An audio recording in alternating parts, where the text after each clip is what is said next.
आपका स्वागत है आपका अपना YouTube चैनल मस्त एकेडमी में। आज हम लोग पढ़ने वाले हैं रेशियो एंड प्रोपोर्शनल यानी अनुपात और समानुपात। तो चलिए स्टूडेंट शुरू करते हैं अनुपात और समानुपात को। स्टूडेंट देखते हैं अनुपात क्या है।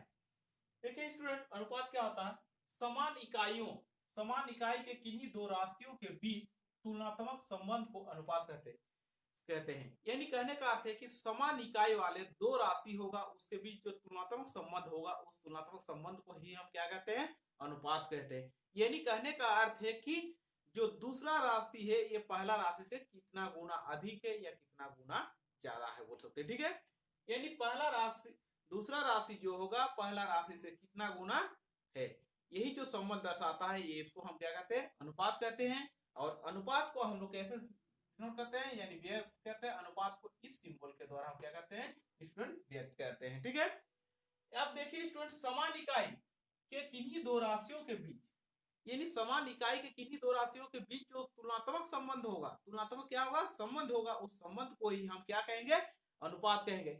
जैसे हम संख्या रहेगा तो संख्या के साथ, अगर कोई अक्षर है तो अक्षर के साथ जो संबंध बनेगा उस संबंध को हम क्या कहेंगे, तुलनात्मक क्या होगा, समान इकाई होगा तो समान इकाई के तुलनात्मक जो संबंध होगा उसको अनुपात कहेंगे। जैसे A अनुपात B, यानी देखिए स्टूडेंट ये क्या है, लेटर है, लेटर का लेटर के साथ संबंध होगा। या फिर क्या होगा, 1 अनुपात 2 यानी संख्या का संख्या के साथ संबंध होगा।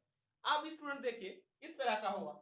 अब समान इकाई कहने का अर्थ क्या है, समान इकाई कहने का अर्थ है कि अगर हम एक को मीटर में ले रहे हैं तो दूसरा भी क्या होना चाहिए, मीटर में होना चाहिए। ऐसे नहीं कि एक हमारा क्या लंबाई है और दूसरा द्रव्यमान है। जैसे कि हमारा अगर लंबाई ले रहे हैं तो लंबाई में रहना चाहिए। जैसे हम मान के चलते 5 मीटर का हम 10 मीटर के साथ क्या अनुपात होगा, 5 मीटर का 10 मीटर के साथ यह होगा। ये देखिए स्टूडेंट मीटर है, ये भी मीटर है, यानी दोनों राशियों का जो इकाई है, इकाई क्या है, समान है। तो दोनों राशियों के इकाई अगर समान है तो उनके बीच जो संबंध दर्शाया था उस संबंध को ही तुलनात्मक संबंध को क्या बोला जाता, अनुपात में। अब ऐसे न हो कि एक क्या है 5 मीटर दिया हुआ है और उसके साथ संबंध दे दिया, मान के चलते हैं 10 रुपया दे दिया, 10 रुपया, ये इसके बीच अनुपात नहीं बना सकते हैं स्टूडेंट। ठीक है, इसके बीच संबंध हम नहीं बना सकते हैं दोस्त, हम इसके साथ क्या नहीं बना सकते हैं, संबंध, अनुपात नहीं बनेगा, क्योंकि यहाँ क्या है, दोनों का राशि क्या है, अलग अलग है, इकाई क्या है, अलग अलग है। इकाई क्या होना चाहिए, समान होना चाहिए, यानी इकाई समान रहेगा तो क्या होगा, अनुपात होगा। ठीक है, अब चलिए क्वेश्चन देखते हैं।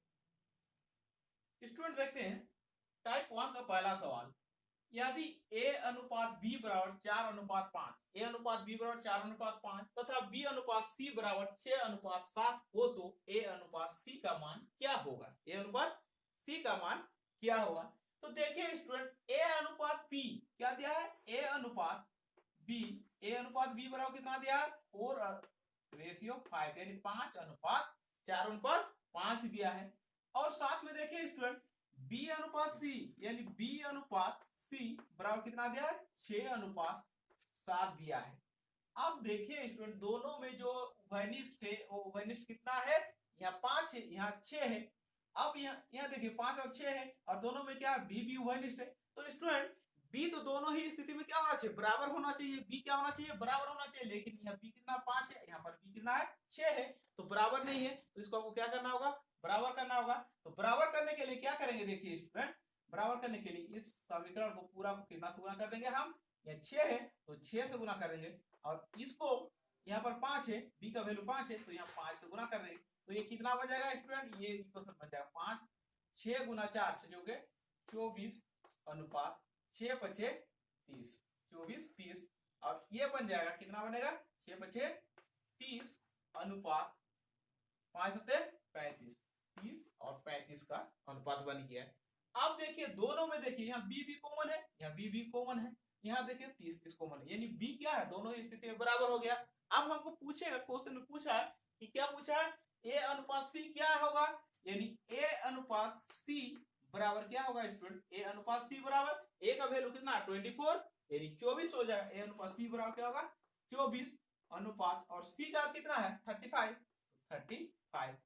ठीक है, तो ये कितना अनुपात का बनेगा स्टूडेंट, 24 अनुपात 35 का अनुपात बन जाएगा। यानी इसका सही उत्तर कितना होगा स्टूडेंट? 24:35 होगा।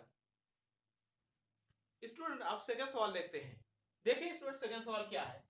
यदि a अनुपात b बराबर 7:9 तथा b अनुपात c बराबर 3:5 हो तो a अनुपात b अनुपात c का मान क्या होगा? a अनुपात b अनुपात c का मान क्या होगा?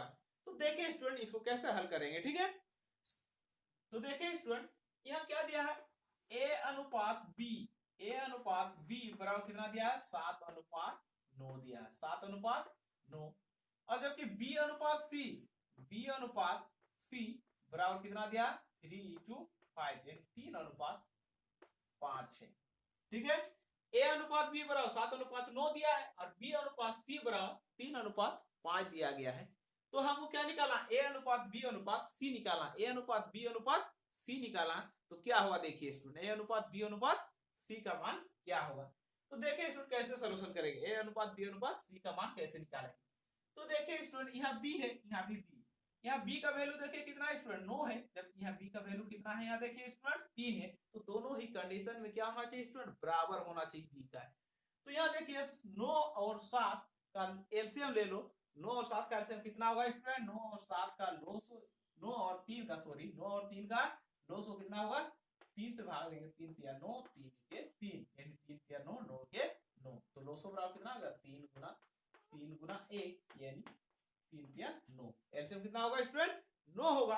अब 9 लाने के लिए क्या करेंगे? यहाँ तो 9 तो है तो इसको पहला को 1 से गुना कर देंगे पूरा को, तो ये कितना होगा? 7:9 ही रहेगा। जबकि इसको कितना से गुना करना होगा 9 लाने के लिए? b यानी 3 को 9 लाने के लिए कितना से?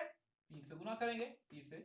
तो 3 तिये 9 और 3 बचे 15 यानी कितना हो गया? 9:15। अब हमको क्वेश्चन में जो दिया गया है उसके अनुसार से हम इसको सॉल्यूशन करते हैं। तो देखिए स्टूडेंट a अनुपात b अनुपात c निकाला था, a अनुपात b अनुपात c। तो देखिए यहाँ भी देखिए स्टूडेंट b है, यहाँ b, यहाँ b। अब b देखिए यहाँ 9 है, यहाँ भी 9, दोनों ही कंडीशन में b क्या हो गया? बराबर हो गया। तो a अनुपात b अनुपात c निकालना है। a अनुपात b अनुपात क्या निकालना है? c। तो a का कितना है स्टूडेंट? कितना है? 7 और b का कितना? दोनों में देखिए 9 है, तो b का हो जाएगा 9 और c का कितना हो जाएगा? c का हो जाएगा 15 यानी कितना होगा? 7:9:15 हो जाएगा। इसका सही उत्तर कितना होगा? 7:9:15 हो जाएगा। a अनुपात b अनुपात c बराबर 7:9:15 हो जाएगा।